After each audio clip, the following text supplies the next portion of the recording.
This is from chapter 13 of my novella, Okios, from Non-Press. Lamb dreams a dream. He is in a chair having his hair cut. It's raining outside.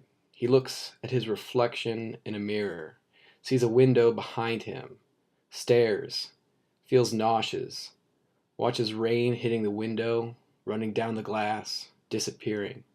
A maroon smock engulfs his body. The hairdresser holds a pair of scissors. It is Rita. She works the scissors around Lamb's head. Slow, then fast, then slow again.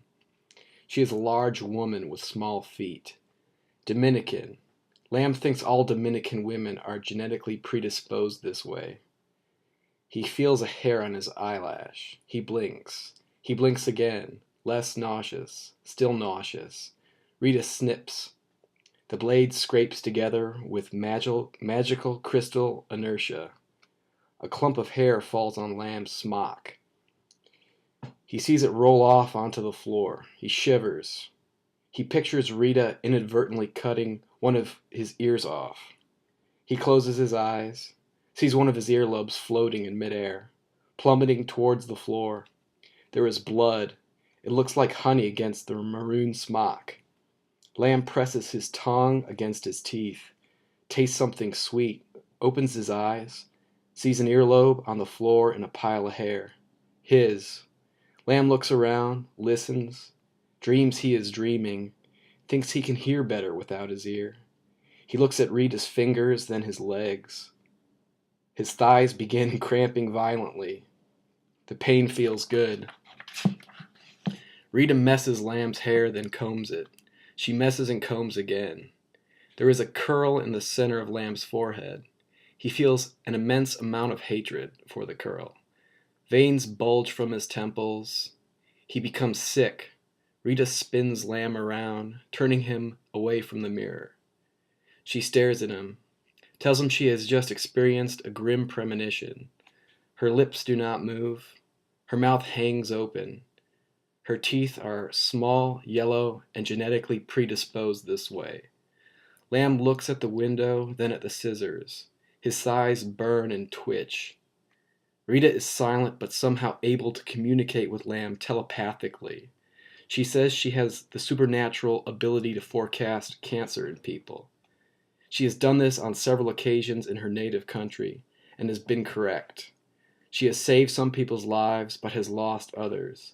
She refuses to lose another. Rita says she cannot lose Lamb, his business, his hair. Lamb feels beads of sweat coalesce around his eyebrows. He becomes angry. He looks at Rita, feels confused, sees a clump of hair resting on his smock on his stomach. The clump begins to crackle and smoke.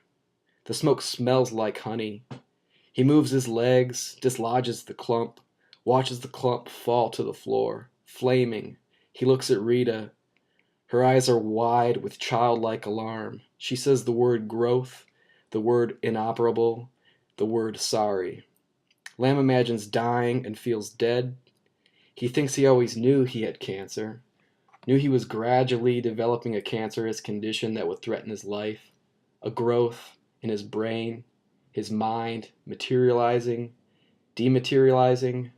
Rita explains a holistic treatment plan designed to inhibit the spread of carcinogenic molecules within his body. Lamb looks around, sees a window, the rain. Rita says something in Spanish and Lamb cannot understand. He coughs. He coughs again. He cannot stop coughing. Rita stares at Lamb, senses his confusion and begins to laugh. She hums. Her lips are still.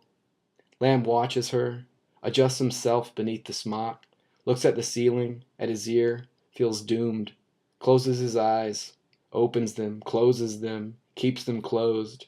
Rita is still holding the scissors in her hand. The blades grind. Magical crystal inertia. Lamb, nauseous, shivering. He wishes Rita could cut a hole in his skull and cut out his cancerous growth with her scissors. Magically. Rita turns Lamb around so he is facing the mirror again.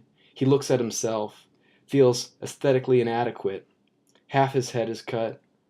Lamb has the desire to ask Rita to shave his head on the assumption he has cancer. He thinks it seems like the right thing to do. He doesn't say anything and tries to relax. A telephone on the wall begins to ring. Rita walks over to the wall, answers the phone. Lamb looks at the phone against Rita's ear, the cord swinging, the rain falling, his legs throbbing, face itching. The smock feels heavy across his shoulders. He tries to breathe. Rita talks in Spanish for 15 minutes. Lamb can feel tiny pieces of hair sticking to his face and neck. He tries to blow air upward across his face.